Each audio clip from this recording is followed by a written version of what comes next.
Like, why not him?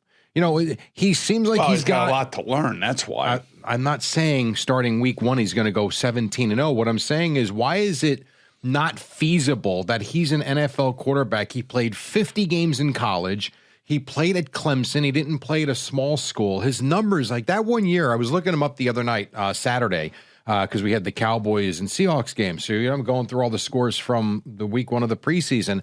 And I saw Klubnik, and I saw a lot of the game Friday night. And then I was looking. He had, I think it was 36 touchdown passes to 6 interceptions his junior year in college. And this is a guy that Frank Reich really liked. Yep. So is it not feasible to think that he could be an option, not right now, but going forward for this franchise? Remember, the Jets traded up to get him, too, by the way. I think they took him with the 110th pick. But, I go back to the great Bill Parcells. And Bill Parcells always had numbers that he wanted to attribute to college quarterbacks as to whether or not those numbers would then translate into the NFL.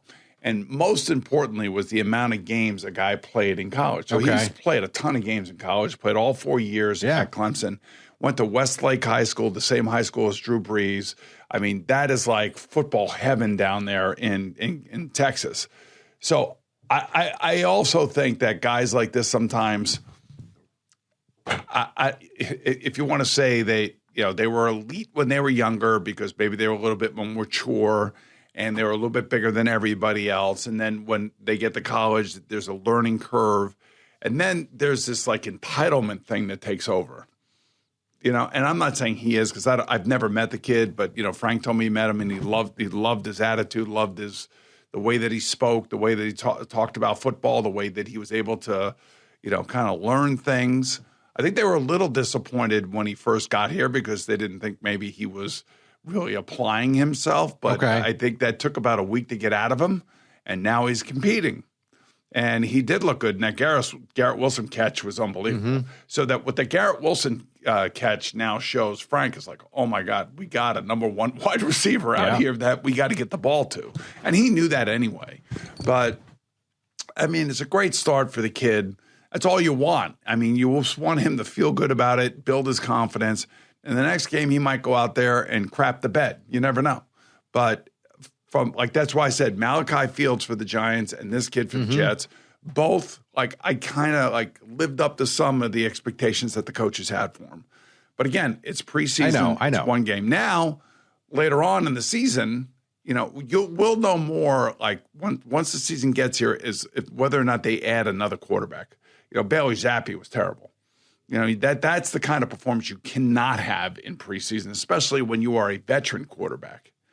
So, but he was probably also third of the 4th option as well, though. Yeah, but again, you can't be making mistakes like this. I know that. I'm just saying I don't think we were expecting Bailey Zappi to be anything but maybe a 3rd-string practice squad guy anyhow, right? I mean, true, but again, there may be a quarterback or two that could be available if they feel like they need another guy. I don't know exactly what they're going to do with Brady Cook or Bailey Zappi, but if I had to guess, Klubnik would be the number 2 guy right now, just based on his first performance. And then the other rookie that we would look at would be David Bailey, who, again, didn't do anything, but that's got to, at least you kind of get some reps in. You start to feel what it's like to be on an NFL field. Right, it's the same with Arvell Reese. It's the same thing with, Abdul Carter's now back in the mix. Now Abdul Carter should be better, needs to be better, needs to really show something. I don't necessarily know that he did, on Saturday. I'm not sure, but it's it's just a start. That's all it is. And you take a little bit here, a little bit there, and then once the season starts, and I think the Giants, they're starting their first 2 games, those are going to be really difficult because it's going to put a lot of pressure on the defense to try to stop these explosive offenses. And then, of course, on the offensive side, not to turn the ball over and also be explosive because I think they can be explosive. The Jets? I really do. No, the Giants. Oh, defensively. I think the Jets can be too, but where's Gino on the pecking order of quarterbacks in this league right now? The whole thing with the Giants, we said this last week, is a Giant fan has to understand what comes down the pike after week 2. And you can't, we've had so many bad Septembers with both of these teams. should they, and I'm not saying they will, but should they lose at home to the Cowboys, which would feel like yet again, and should they lose to the Rams week 2, both games in prime time, they got winnable games after that. So what I'm saying, by the time they get to week 8, their bye week. Yeah. If you told me they were 4-3, I would be like, wow, that would be great. But that would be, but that's what I expect. That would be great. Because I don't know about that first game. And I'm telling you, Dallas is loaded on offense. Yeah, and so are the Rams. I mean, both teams, they got a really brutal start week 1 and week 2. But again, if you can just be patient, it is, while John Harbaugh might be a great coach, they're still getting acclimated to everything. Yeah, I would expect it to take a couple of weeks. They also have to play San Francisco and Seattle later on in the year. They end up with Detroit, Dallas, and Philadelphia. Sure, but we don't know what Detroit's going to be this year. You've also got to play Cleveland in there. You got Jacksonville, who's going to be good. You got Jacksonville's a playoff team. Yeah, I know, but all I'm saying is at that point of the season, if the Giants do what I think they're going to do, and you said 4-3 going into their bye week, I think that's very reasonable and a very good possibility. It's not going to be they're great. A good team. I believe that they're up and coming team. I don't personally believe they're a playoff team. No, but I don't think it's asking too much to think they couldn't win 7 or 8 games with an outside chance in December of hoping to be a wild card team. Meaning the season's still alive. And when we get to December, you never know what teams look like. It's not who you're playing. It's when you're playing them that counts, because quarterbacks get hurt, quarterbacks could be out. You're playing backup quarterbacks. Look what happened to Dallas's defense last year. Yeah, no doubt. I mean, just completely collapsed. How about Detroit? Did you think Detroit would have the down season that they had going into 2025? Of course not. But once you have these injuries happen, then all of a sudden things change. Like I was telling Gio this last week that a lot of people that covered the NFL believe that the Bears are going to be great this year. Mm-hmm. And they should be. I mean, Caleb Williams should take another step under Ben Johnson. Ben Johnson's a terrific head coach, terrific play caller, terrific play designer. But guess what? Going into the season right now, like we were talking about the New England Patriots going into last season, who had the easiest schedule. Yeah. And that easiest schedule ended up propelling them all the way to the Super Bowl. The Chicago Bears have the 3rd hardest strength of schedule going into this season, because their division is going to be just a knockdown, drag-out slugfest. Yeah, no doubt. Now, so it's interesting you bring up that division. Much or a little bit different than the Giants, the Jets open with Tennessee. They don't win that game. I believe it's 3 straight games against the NFC North. It is. Which they could be looking at one of these. Oh, they have to win week 1 against Rob Saleh and the Titans. They have to. But they're all these games are tough, man. You know that. I know they're all tough. But it's, you never take anything for granted, especially in week 1. Week 1, week 2, these are where like upsets happen. But that's tough. I mean, Green Bay, Detroit, Chicago. I know upsets happen, and teams, it takes them a little while to get going. So there's no doubt. If you told me the Jets won one of those 3, I don't disagree. You lose at Tennessee though, and it's going to be, the Jet fan is going to be, the sky is falling week 1. Yeah, and you know that.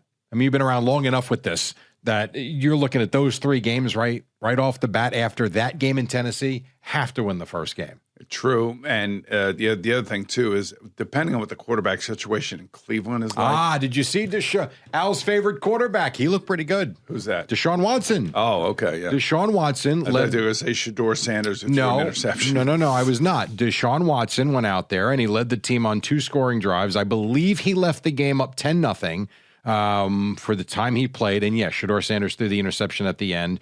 But whatever. To me, it's going to be, they're paying him so much money. I know he did. He looked pretty good. Looked like he was throwing the ball well. He's bouncing around well. Interesting. I believe they have 5 new starters on their offensive line from Cleveland last year. And they also have had 2 really good drafts the last 2 years. And one of the reasons why they traded Myles Garrett, they wanted more assets, and that Jared Verse guy is going to be a really good pass rusher for them. He may not be Myles Garrett. He was really good, though, in L.A. He was, and that's one of the reasons why they made the trade. Cheaper, get an unhappy guy out of the locker room, add a few more assets, and they're trying to build a team. And if Deshaun Watson can somewhat recreate 3/4 of the player that he once was, they're not going to be an easy team to beat either. He's making what, 30-something million? Because that was a fully guaranteed contract. $240 million. Yeah. That's what it was. Over, I think, 5 years. So if you were the Browns, like your Browns ownership, wouldn't you dictate he starts? His play is going to dictate. Monken is there. And as the new head coach is going to have a lot of say as to what's going on there. And, Monken is one of these no-nonsense guys. So this is why he's doing what he's doing and saying some of the things that he's saying, because he wants to make people uncomfortable. And he wants to make people compete for jobs, including the quarterback position, including Shedeur Sanders. He wants to make sure that these guys are not, feeling entitled. And so a new coach comes in, and he's going to be pushing a lot of these buttons, and he's going to make some people uncomfortable. You know Monken at all? I've never met him, no. Do you know, is he the type, though, that's going to be one of these? He's old school. Okay, He's so it's not going to be old-school. loving his players. Oh, no. He's going to be ruling with an iron fist. No, he's more of an old school coach. Okay, because you would think a team like that, after what they went through last year, that's kind of what they need. You would think. I would think that, last week we were talking about coaches now in the NFL, how different it is from when we were there. And this goes back to something that I heard on Sunday, people comparing like John Harbaugh to like Vince Lombardi and Bill Parcells. It's a completely different world we live in now. These coaches are all dealing with social media. The players are all dealing with social media. We never worried about that. We never even thought about that. We didn't have phones at halftime. We didn't have phones during breaks. You know what I mean? So all right, so I'm pulling up just a list of teams. So you've got the lovey coaches that we know, the ones that are going to love Andy their players. Reid's. So, yeah, but is he that type? Yeah, but he's got the greatest quarterback in the league right now, All so right. he can be that All right, let me type. ask you this. Is Dan Campbell, we see the outward personality at the podium. He's You from the think he's- Parcells tree. He's from the Sean Payton tree. I think he coaches his team hard, but I also think he's an emotional coach that the players love his emotion. Ben Johnson, the biggest hard ass? He's another hard ass. Yeah, he's a loud screamer. He's in your face. He's coaching Caleb Williams hard. It's See, like Caleb Williams to me, like when Al said he jumped in the stands and hugged his mom and had his painted nails, drove him crazy.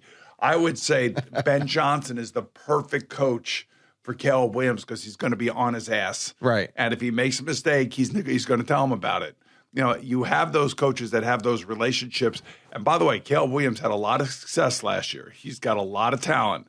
You just got to harness that talent, just like John Harbaugh has to harness the talent over here of Jaxson Dart. And I think Ben Johnson's in the process of doing that. And Caleb Williams has no choice but to bend a knee to that coach because he's had success with him. It is amazing. I'm just looking at these teams. It is mostly the soft coach now as opposed to the old school, at least outwardly. I'm telling you, like Kyle Shanahan is not a soft but coach. I'm not saying he is. Kevin O'Connell's not a soft coach. Matt LaFleur is not a soft coach.